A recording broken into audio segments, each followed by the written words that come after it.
자, 그래서 이제 이런 상황에서 현대 어떻게 할 거냐. 미국이 시장 크니까 거기 전기자동차 만들어서 팔아야 돼. 근데 사실 현대는 문제가 뭐냐면 근본 원인이 미국 공장 설립을 가로막았던 노동조합에 있어요. 한국에 있는. 미국에서 전기 보조금, 자동차 보조금 주는데 미국에서 생산된 차에만 주겠다. 그 일견 앞뒤가 맞는 얘기잖아. 그 미국의 공장 설립 왜 늦었어? 멕시코 왜 늦었어? 노동조합이 말려서 늦은 거예요. 그 현대는 뭐 징징거리고 울 거 없습니다. 우리 정 회장님 씩씩하시고 아주 그 리더십 강하니까 최대한 빨리 조지아 공장 완공 당기고, 원래 2025년인데 2024년 가을까지 완공하겠다가 6개월 당기는 모양이더라고요. 6, 7개월. 좋습니다, 정 회장님. 두 번째는 뭐냐? 최대한 빨리 알라바마 공장에서 전기차 라인을 적용을 하고 최대한 빨리 멕시코 공장에 전기차 라인을 적용을 해야 될 것 같습니다. 이 현대차가 부닥쳐 이런 문제는요, 윤석열 정부나 또는 무슨 정치권이 나서서 많이 해결을 못해요. 이게 왜 그러냐면 지금 미국이 저 정도로 절박한 거예요. 지금 미국의 저 초현실적 초강세 달러는 미국의 산업 기반과 중산층을 아작을 내는 힘을 갖고 있어요. 저 정도가 되면. 지금 전 세계 다른 통화는 자기들끼리는 환율 변동이 거의 없잖아. 아까도 보셨잖아요. 우리가 15%, 뭐 유럽이 16%, 뭐 중국이 13, 4%, 뭐 일본이 뭐 좀 막아서 한 11% 비슷비슷해. 달러 하나만 치고 올라간 거야. 안드로메다로. 혼자 갈라파고스 된 거예요. 그러면 저게 미국 경제 내부가 온전하겠냐고요. 그런데다가 중국이 파산할 것 같아 앞으로. 그러면 이제 금융위기가 온단 말이에요. 거기다가 지금 중간선거가 있어. 그러니까 바이든 정부가 지금 공포에 질려 있는 거예요. 겁에 질려 있어요. 허겁지겁 우왕좌왕해서 막 지르고 있는 거예요. 이런 상태에서 윤석열 정부 아니라 윤석열 정부 할아버지라도 그 바이든 정부에 말 먹히겠어요? 미국 정치권에 말 먹히겠어요? 말 안 먹힙니다. 저는 사실은 그래서 처음에 윤 대통령이 저 바보들이라고, 미국에서는 그 국내 언론, MBC류의 국내 언론이 보도한 거를 한국에 나와 있는 미국 언론에 또 기자들이 옮겨 썼을 때 용어를 두 개를 썼어요. 하나는 F워드.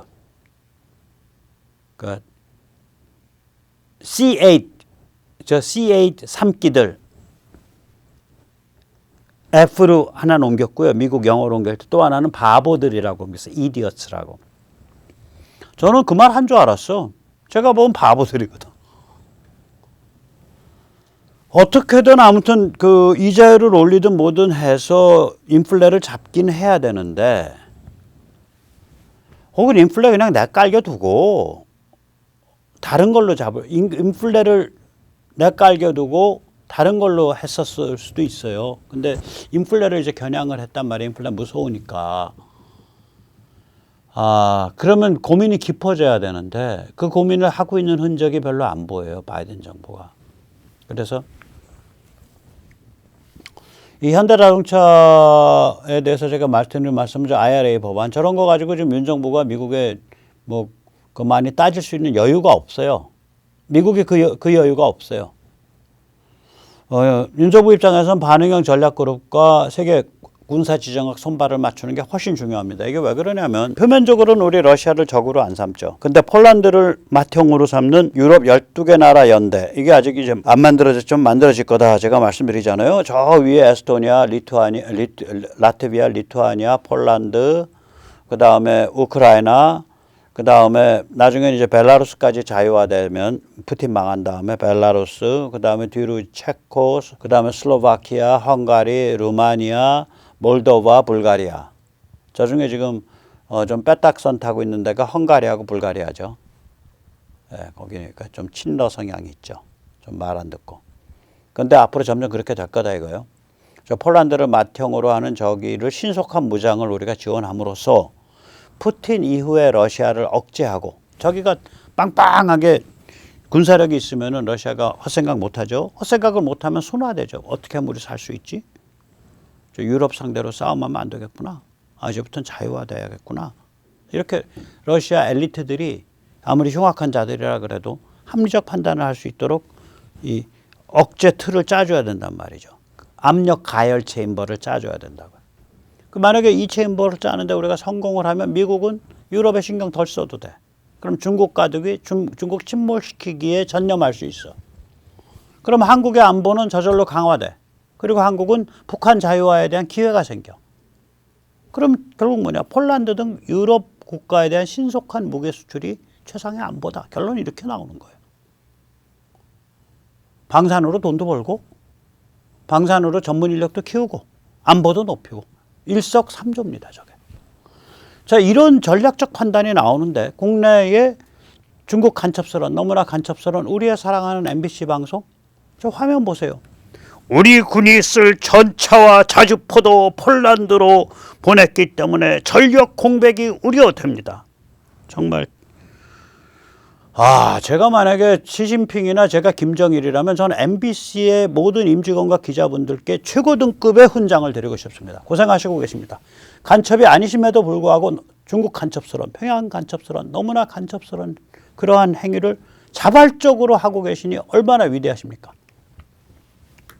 자, 현대는 그렇고요. 삼성은 참 재밌는 승부수를 던졌죠. 저는 삼성이 암을 인수할지 안 할지 모르겠어요. 그럼 뭐 저는 그 사업적 판단은 못해요. 삼성에다. 근데 암을 인수한다라고 만약에 가정한다면, 인수하겠다는 의사가 있다라고 가정한다면 미국이 삼성의 암 인수 막을 수 있을까? 못 막을 겁니다. 삼성이 미국에 대해서 칩4든 뭐든 간에 앞으로 일어날 여러 가지 변화에 대해서 좀 다른 생각을 하게 돼, 의심하게 돼. 그럼 미국 골 아프거든요.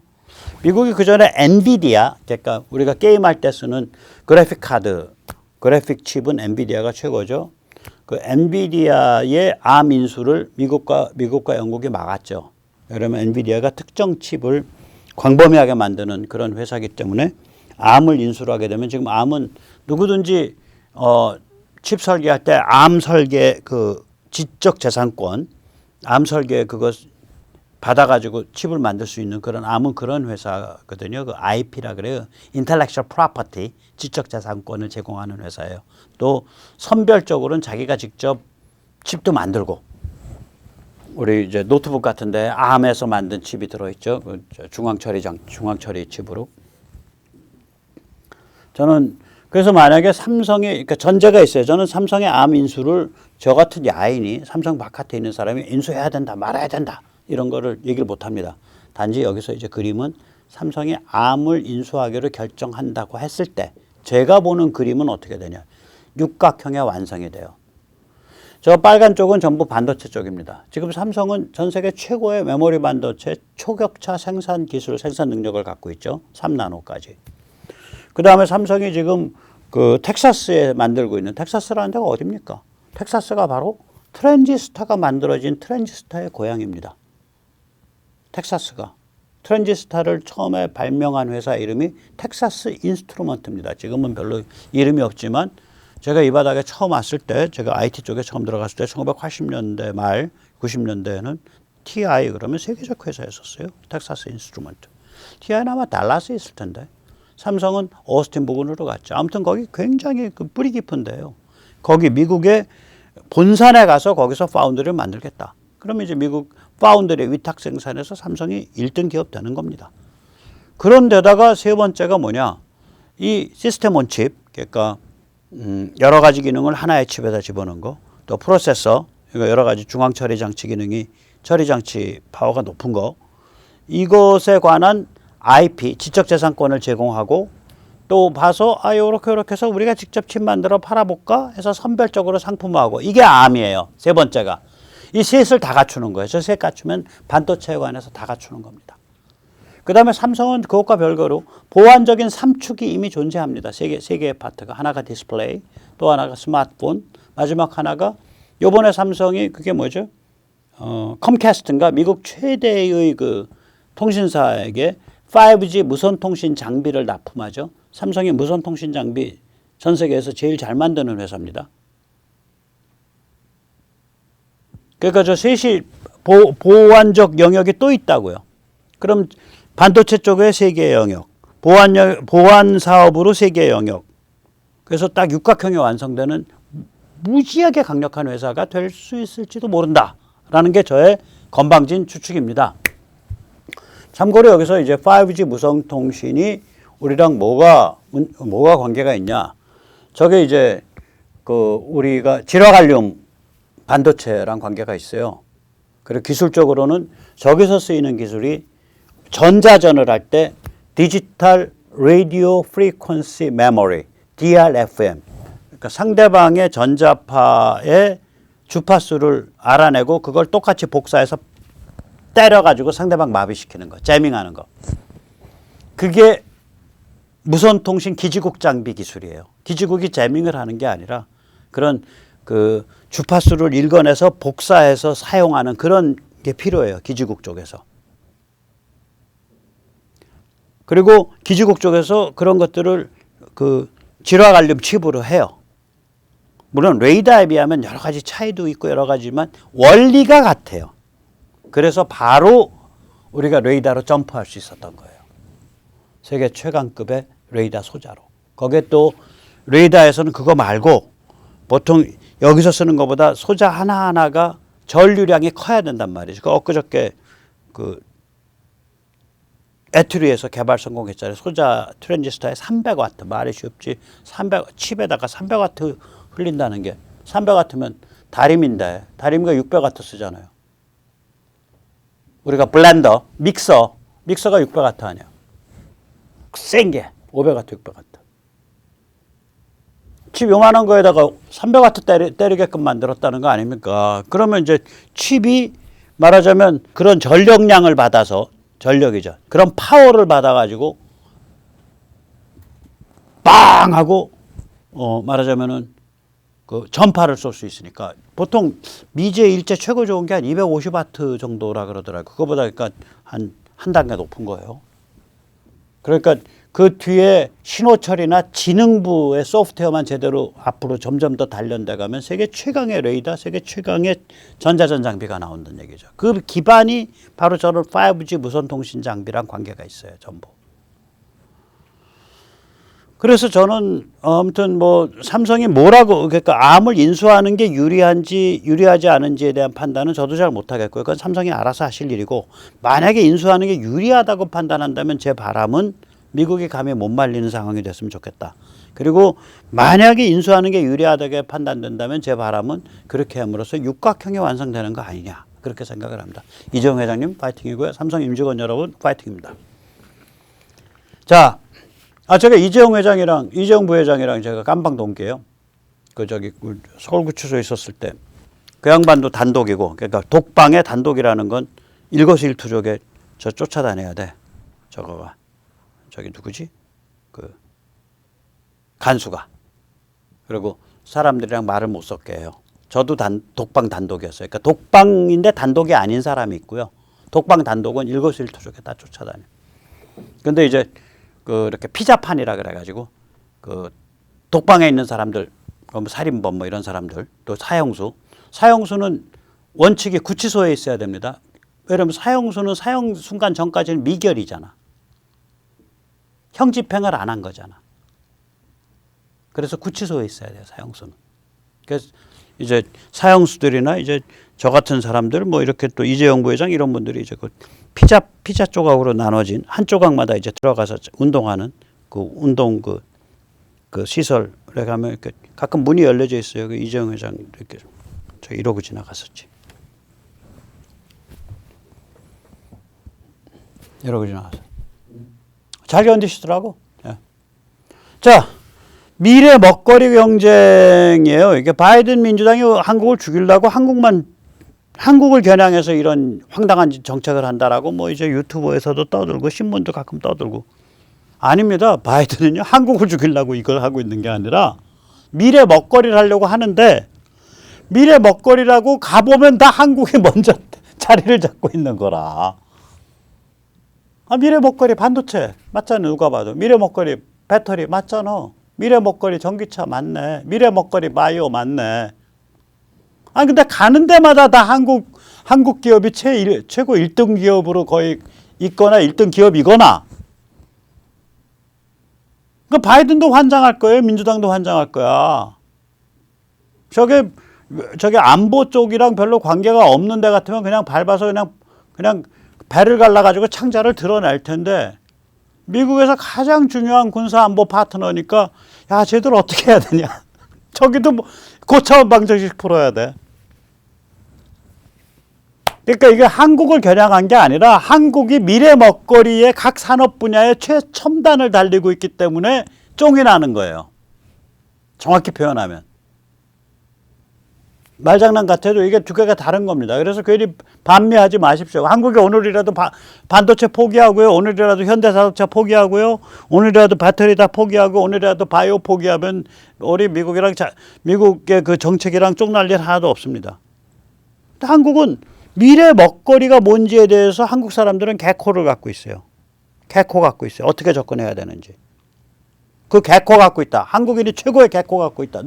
개코를 누가 보증했냐. 무려 경영학의 아버지 돌아가신 피터 드러커 옹께서 보증하셨습니다. 언제 보증했냐. 1995년에 보증했습니다. 어디서 보증했냐. 잉크라는 아주 고급 잡지의 편집장 겸 오너인 조지 젠드런과 인터뷰에서 보증했습니다. 조지 젠더러에 그렇게 물어요. 오늘 제가 기업가 정신에 대해서, 기업가 혁신에 대해서 좀 묻겠습니다. 기업가 혁신 미국 1등 아닙니까? 그러니까 미국 1등이 웃기는 소리 하지 마세요. 드러커가 그렇게 말해요. 그럼 어디가 1등입니까? 그러니까 드러커가 이렇게 말합니다.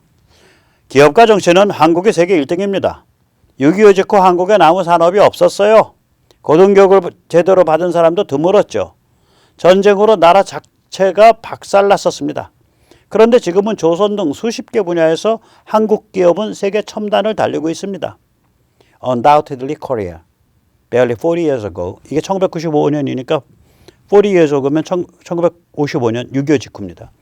Korea had no industry at all. They also didn't allow any higher education. So there were practically no educated people in Korea. By the end of the Korean War, South Korea had been destroyed. 이때 앞에 they는 일본이에요. 일본 얘기 한 문장을 제가 뺐어요. 별로 부정확해서. 길기도 하고. 그 다음 today Korea is world class in 2,000 그러니까 한 20, 30개 industries and the world's leader in shipbuilding and other areas. 드러커 할아버지 말인데 재밌는 게 이게 언제 얘기냐? 30년 전입니다. 30년 전에 이미 드러커가 저 한국의 기업가들이 개코다. 그래서 딱 적어다가 찍은 다음에 여기 이제 뒤에 다른 설명이 적어다가 찍은 다음에 집요하게 일관되게 거기를 공략한다 이거예요. 그게 혁신이다라는 거야. 미래의 먹거리가 어디에 있을지 개코같이 딱 냄새 맡고 계속 집요하게 공략하는 거. 그게 엔트로프레너리얼 쉽이다라고 트러커가 여기서 말을 해요. 그게 전 세계에서 1등이 한국이다라는 거예요. 30년 전에. 그럼 30년 후에 뭔 일 벌어졌을까요? 제가 오늘 흑역사를 좀 얘기하겠습니다. 한화의 흑역사기도 하고 백모의 흑역사기도 합니다. 꼭 하나가 사례예요. 우리 김 회장님 너무 노엽게 생각하지 마십시오. 그냥 웃으면서 들으십시오. 지금 우리가 한화 하지만 40년 전에는 저게 한국화약그룹이에요. 원래 화약 만들던 회사예요. 한국화약. 그러다가 저게 1970년대 후반인가 70년대 후반쯤 돼요. 70년대 초에. 미국에 아주 잘 나가는 아이스크림 회사가 있었어요. 포머스트 아이스크림을 고스란히 들여와가지고 똑같은 방식으로 제조해서 포머스트라고 팔다가 거기에다 나중에 빙그레라는 이름을 달았어요. 그래서 역시 지금도 아이스크림 먹어보면 빙그레가 답이죠. 우리나라 아이스크림의 역사를 하나 올린 회사입니다. 그 당시 이제 1990년대 초, 80년대 말 백모 아주 삐딱이잖아. 우리 낄낄거리면서 뭘 하냐. 한화 말이야 저거 아이스크림에서 화약까지 만들어. 말이 멋있잖아. 아이스크림에서 화약까지.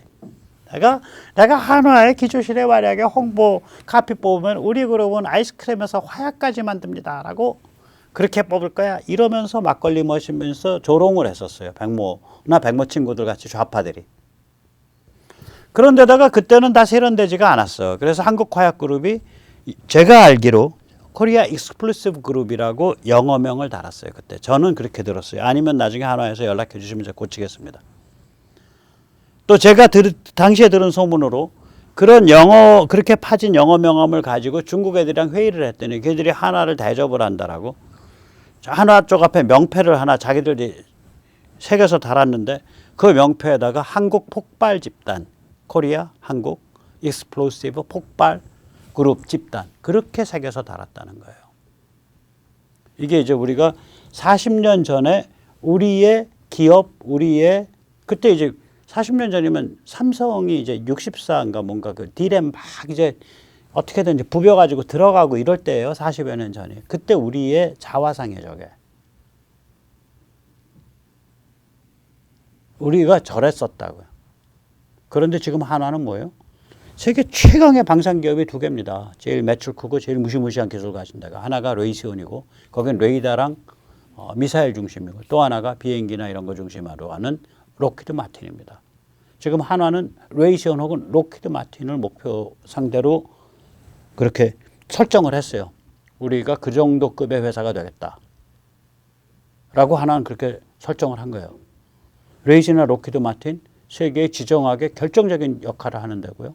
매출이 한 700억 달러, 600억 달러. 그러니까 우리로 치면은 한 700억 달러면 얼마야? 1조면 10억 달러죠. 한 100조, 매출 한 100조쯤 하는 회사들이에요, 둘 다. 하나는 지금 최첨단 위성, 전 세계에서. 또 전 세계에서 최첨단급의 미사일, 전 세계에서 최첨단급의 레이더를 만들고 있죠. 그리고 전 세계에서 최고 성능의 장갑차나 기타 장치, 장비들을 만들고 있죠. 그리고 엊그저께 대우해양조선을 인수하기로 해서 이제는 전 세계에서 최고 성능의 잠수함, 군함, 그리고 상업용 선박을 건조하죠. 우리 기업가나 우리 기업이나 우리 국민이 그러니까 우남 이승만 대통령 때 기초를 닦기 시작을 해서 1950년에서부터 한 1980년까지 한 30년 동안 기초를 닦은 다음에 그 다음부터 한 40년을 저 코리아 익스클루시브 그룹이라는 명함 파가지고라도 달린 거예요. 그래서 여기까지 온 겁니다. 저는 사실 위대한 기업가 정신이고 위대한 기업이고 위대한 국민이라고 생각을 합니다. 그래서 지금의 어려움도 우리가 이겨낸다고 봅니다. 아까도 말씀드렸지만 이거는 달러 혼자서 튄 거예요. 갈라파고스로. 안드로메다로. 다른 통화들끼리는 특별히 우리가 그렇게 뒤처진 게 없어. 특히 우리한테 전쟁 중이기 때문에 한반도 안보 디스카운트가 작용했다라는 걸 생각하면 우리가 그 점에서는 잘 막고 있는 거예요. 통화 가치도. 두 번째로 우리가 잘 막은 게 뭐냐면 우리가 인플레를 잘 막고 있어요. 그런데요. 국제적으로 달러에 대해서 또 다른 통화에 대해서 별로 그렇게 다른 통화에 대해서는 절상 안 일으키고 달러에 대해서는 많이 절하가 안 되고 다른 정도로. 그러니까 그 정도 절하되면서 우리가 인플레를 막고 있다는 얘기는 무시무시한 얘기입니다. 그건 생산성이 올라가고 있다는 얘기예요. 안에서. 원래는 저 정도로 달러 가치가 올라가면 인플레가 막 튀어 올라가서 10% 8% 돼야 돼요. OECD가 얘기하듯이. 근데 그거를 막고 있다는 얘기는 어마무시한 생산성 증가. 우리가 이 고통 하루하루의 고통이 우리의 힘과 생산성을 길러가는 과정입니다. 그래서 용기를 가지고 끝까지 가보시죠. 저 초강세, 비현실적인 초강세 달러, 저거 달러 저주입니다. 저는 사실 미국 걱정돼요. 저거 어떻게 나중에 수습되지? 걱정될 지경이에요. 왜냐하면 2008년에 국제금융위기로 인해서 미국 경제가 완전히 맛이 가버렸거든. 일 안 하는 사회. 중산층 몰락한 사회. 생산성 떨어지는 사회. 이번에 그거보다 독한 약을 스스로 지어서 또 먹고 있는 거예요. 그래서 걱정됩니다. 자, 오늘 여기까지 모시겠습니다. 감사합니다.